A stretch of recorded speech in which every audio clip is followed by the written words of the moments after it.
हर खबर पर होगी आपकी पकड़। डाउनलोड कीजिए एबीपी लाइव ऐप। अब कांग्रेस को भी पार्टियों में हिंदू मुसलमान दिख रहा है। एबीपी न्यूज ने इसी पूरे मामले पर बिहार कांग्रेस के महासचिव तारिक अनवर से बात की, जिन्होंने हिंदू बीजेपी और मुस्लिम बीजेपी का विवाद शुरू किया है। तारिक अनवर से बात की हमारे संवाददाता निधिश्री ने। हैदराबाद नगर निगम चुनाव के फैसले आ चुके हैं, लेकिन 2 सीटों पर सिमट जाने वाली कांग्रेस ने जिस तरीके से इस बार वहां पर चुनाव के रिजल्ट आए हैं कांग्रेस के, वो वाकई चौंकाने वाले। इस बीच तारिक अनवर ने ट्वीट करके कहा है कि ओवैसी की पार्टी यानी AIMIM बी पार्टी है, बी टीम है बीजेपी की, जिसमें उन्होंने कहा है कि मुस्लिम बीजेपी है। मेरे साथ उस वक्त तारिक अनवर है, जनरल सेक्रेटरी है AICC के। सर, ओवैसी ने जो इंटरव्यू दिया है जिसमें उन्होंने कहा कि जनता के लिए काम करना, जो पार्टी करेगी वोट उसको मिलेगा, ऑपोजिशन कमजोर हो चुकी है। इसमें असदुद्दीन ओवैसी को बी टीम कह के या मुस्लिम बीजेपी कह करके उनको क्यों ब्लेम किया जाए? देखिए, जो वो जिस तरह का उनका प्रचार है, जिस तरह से वो काम कर रहे हैं, उससे सीधे सीधे बीजेपी को फायदा मिल रहा है। मैंने अगर कहा है मुस्लिम बीजेपी तो गलत नहीं कहा है। मुस्लिम बीजेपी कहने के पीछे मेरे उत्तर यही है कि वो डायरेक्टली और इनडायरेक्टली वो बीजेपी को ही मदद कर रहे हैं। और देखा आपने कि बीजेपी का परफॉर्मेंस पहले से कहीं बेहतर रहा। हिंदू बीजेपी और मुस्लिम बीजेपी का क्या मतलब? क्योंकि दोनों की आइडियोलॉजी एक है। एक तरफ ओवैसी साहब ये कहते हैं कि इत्तेहादुल मुस्लिमीन, यानी मुसलमानों को एक करने का काम कर रहे हैं वो। तो इधर भारतीय जनता पार्टी वही काम कर रही है, हिंदुओं को एक करने की बात कर रही है। तो दोनों के आइडियोलॉजी में बेसिक कोई फर्क नहीं है। दोनों एक दूसरे के एक तरह से मददगार हैं। और इसीलिए मैंने कहा कि दोनों की बुनियादी जो सोच है, जो फिक्र है, उसमें कोई फर्क नहीं है।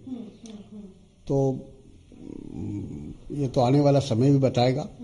और जहां जहां वो जा रहे हैं, जिस तरह से जैसे बिहार में आए और दूसरे राज्यों में जा रहे हैं, तो उसका फायदा उनको तो कम मिल रहा है। उनको तो 2 सीट, 4 सीट या 5 सीट तक भी मिल जाए। हैदराबाद। और देखिए, अपने बयान से ये जो विवाद तारिक अनवर ने खड़ा किया है, इस पर बात करने के लिए हमारे साथ 2 खास मेहमान जुड़ गए हैं। प्रेम शुक्ला साहब हमारे साथ जुड़ गए हैं, बीजेपी के प्रवक्ता, और AIMIM के प्रवक्ता सैयद असीम वकार किसी भी वक्त हमारे साथ जुड़ जाएंगे। बस केवल फोन कनेक्ट होना है उनका, उनके पास भी चलेंगे। लेकिन पहले प्रेम शुक्ला साहब, मैं आपके पास आ रहा हूं। मेरा बड़ा सीधा सा सवाल है, आखिर कांग्रेस इतनी क्यों तिलमिलाई हुई है कि अब इस तरह की बातें कर रही है? और क्या वाकई जो आरोप कांग्रेस लगा रही है कि AIMIM आपकी बी टीम है?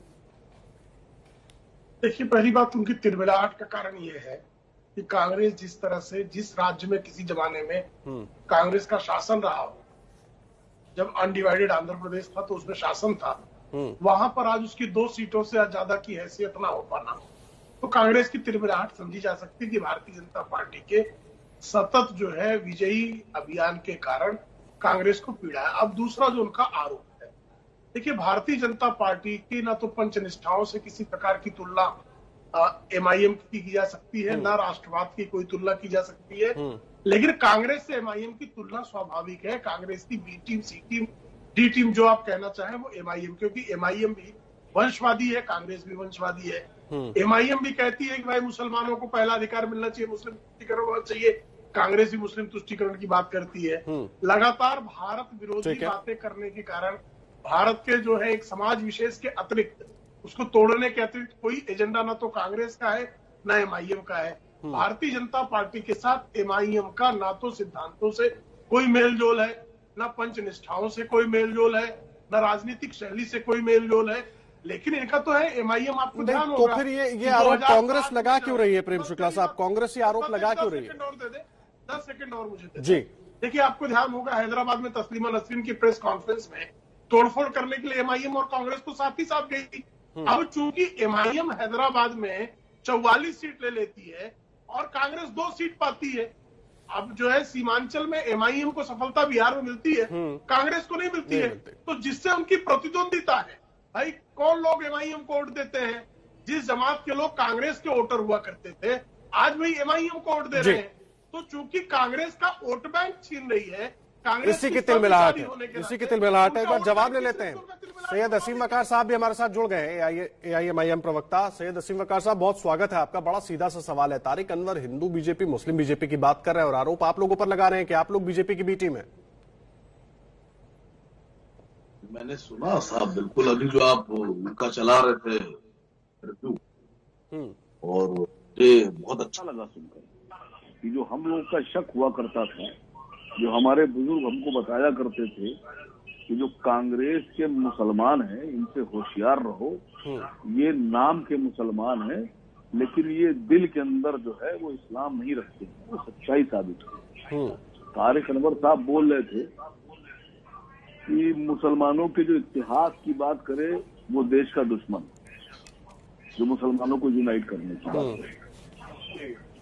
मुसलमानों के प्यार और मोहब्बत और यूनिटी की बात तो हमारे आकाए इस्लाम पैगंबर मोहम्मद सल्लल्लाहु अलैहि वसल्लम का ख्वाब है कि मुसलमान यूनाइट रहे। और जो यहूदी है उनका ये ख्वाब था कि वो मुसलमान यूनाइट नहीं होना चाहिए। यहूदी जो थे वो ये कहते थे कि जो मुसलमानों का इत्तेहाद है ये खतरा है उनके लिए, यहूदी कौम के लिए। तो तारिक अनवर साहब तो हैं यहूदी, वो तो हमेशा से हम लोग के उनकी नस्लें खिलाफ है हम लोगों के कि मुसलमान एक ना हो, मुसलमान यूनाइट ना हो। तो जो दिल की बात थी वो जबान पे यहूदियों की आ ही जाती। अब रसूल अल्लाह का सपना पूरा करेंगे मुसलमान और यहूदियों का सपना पूरा करेंगे तारिक अनवर। इसमें मैं समझता हूं कि तारिक अनवर साहब को चाहिए कि अब उनका असली चेहरा सामने आ गया है, तो अब अपना नाम बदलकर असली नाम जो उनका था वो उजागर कर देंगे। आरोप तो वकार साहब आप पर दोनों तरफ से लग रहे हैं। तारिक अनवर साहब भी वही बात कर रहे हैं और वही बात अभी कुछ देर पहले प्रेम शुक्ला साहब भी कह रहे थे कि आप लोग तो कांग्रेस के साथ रहे हैं, हमेशा कांग्रेस की तरह की राजनीति करते रहे हैं। बस तिलमिलाहट ये है कि उनकी सीटें कम हो गई तो वो अब आप पर आरोप लगा रहे हैं। नहीं, देखिए हैदराबाद में माशाल्लाह से 150 सीटें लड़े कांग्रेस वाले, जिसमें से 200 का रिजल्ट आया उनके फेवर में, 200 जीते हैं। 200 सीटें कांग्रेस हैदराबाद में जीती है, 200। 2 तो उनके सभासद जीतते हैं कारपोरेटर, और जो आगे के डबल जीरो हैं उनमें से एक जीरो तारिक अनवर का है और दूसरा जीरो जो है वो राहुल गांधी का है। वो दोनों जीरो अगर जोड़ दिए तो 200 हो रही है। ये दोनों डबल जीरो हैं। मैं समझता हूं कि तारिक अनवर साहब की जो बौखलाहट है वो बिल्कुल ठीक है। अभी तो ये 2 आए, अभी ये दोनों हट जाएंगी, सिर्फ एक बड़े जीरो और छोटे जीरो बचेंगे और बहुत जल्दी इंशाल्लाह उनका ख्वाब ये पूरा किया जाएगा कि उनके जो मालिक हैं, उनके जो ऑनर हैं, उनके जो मास्टर हैं उनका जीरो और नौकर साहब का जीरो, ये 2 जीरो जो है वहां। लेकिन सवाल बड़ा ये है, मैं प्रेम शुक्ला के पास जाऊं, पहले मैं आपसे छोटा सा जवाब इस पर चाहता हूं कि अब पार्टियों की चर्चा भी हिंदू और मुस्लिम के नाम पर होगी इस देश में। अगर हम किसी से विरोधाभास है, कोई ज्यादा सीटें ले रहा है, हम सीटें नहीं ले पा रहे हैं, तो हिंदू और मुस्लिम के नाम पर उस पर आरोप लगाएंगे। देखिए, ऑल इंडिया मजलिस इत्तेहादुल मुस्लिमीन जब अभी 150 सीटों में से 51 सीट लड़ती है तो 5 हिंदू भाइयों को भी टिकट दिया, जिसमें से हमारे हिंदू भाई जीते भी। लेकिन भारतीय जनता पार्टी 149 सीट पे लड़ती है, तो उन्होंने कितने मुसलमानों को टिकट दिया? अब आप अंदाजा लगा लिए कि हमारे में, कांग्रेस में और बीजेपी में फर्क क्या है। हम दिल से सेकुलर हैं, हम दिल से भारतीय हैं, ठीक है, हम दिल से सम्मान करते हैं सबका।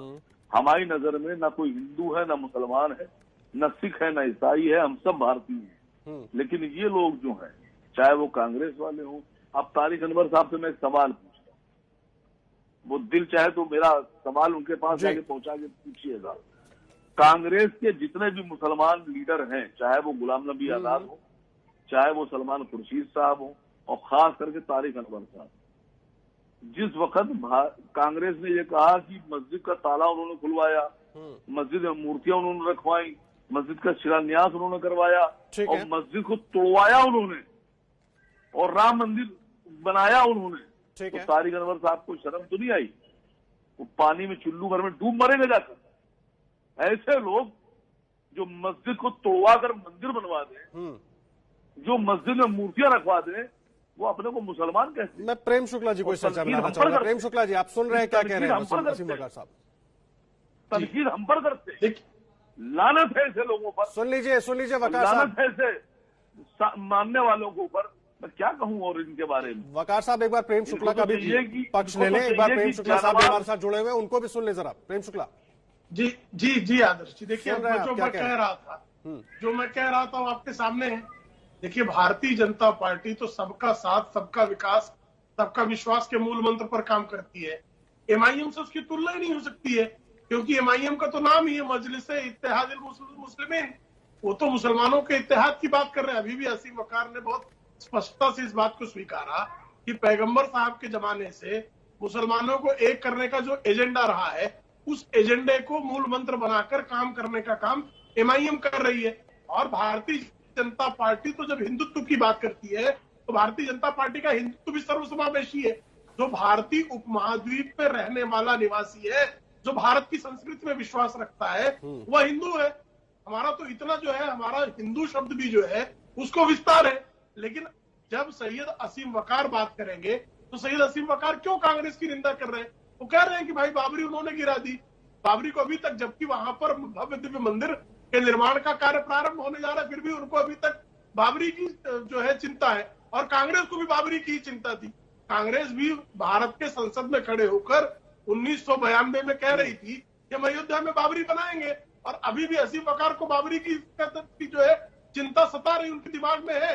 इसका साफ सा मतलब बाबरी हो, चाहे मुस्लिम तुष्टीकरण का मुद्दा हो, चाहे इस लेकिन वही कांग्रेस तो आरोप लगा रही है, वही कांग्रेस तो इन पर आरोप लगा रही है, की मिलती जुलती है। वही कांग्रेस तो प्रेम शुक्ला साहब आरोप लगा रही है।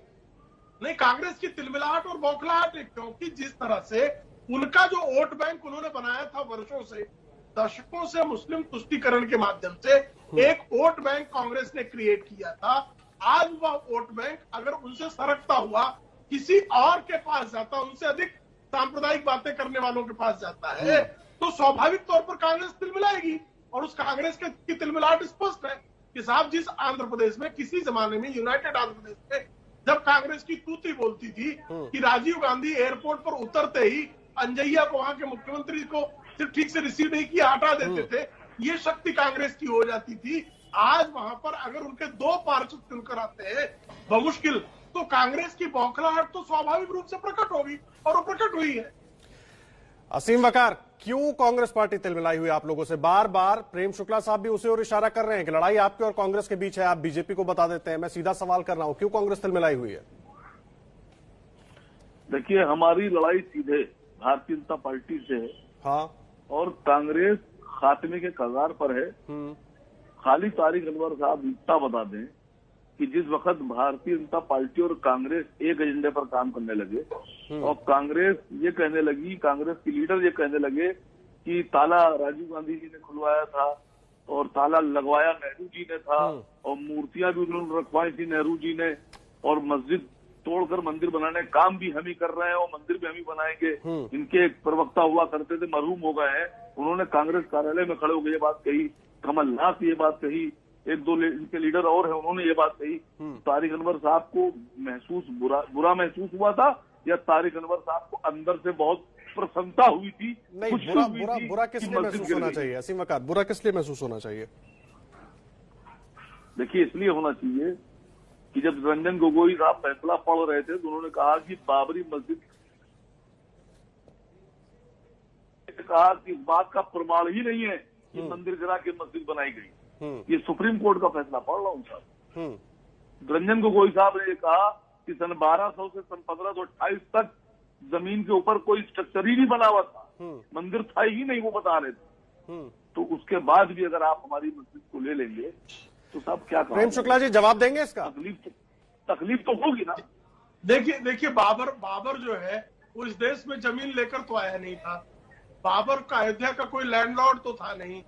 बाबर आक्रांता था, इसमें किसी को संदेह नहीं होना चाहिए, और आक्रांता ने एक मंदिर गिराया था, ये सबके सामने ऐतिहासिक तथ्य है, और इसी कारण वहां जो है आज मंदिर कायम करने का सुप्रीम कोर्ट के कौन से पन्ने पर लिखा हुआ है कि मंदिर गिरा के मस्जिद बनाई गई? मैं पूछ रहा हूँ आपसे, सुप्रीम कोर्ट के कौन से पन्ने पर लिखा हुआ है फैसले के कि मंदिर गिरा के मस्जिद बनाई गई? जरा बताइए। उसी सुप्रीम कोर्ट का फैसला है कि मंदिर कायम होना चाहिए, मंदिर बनना चाहिए।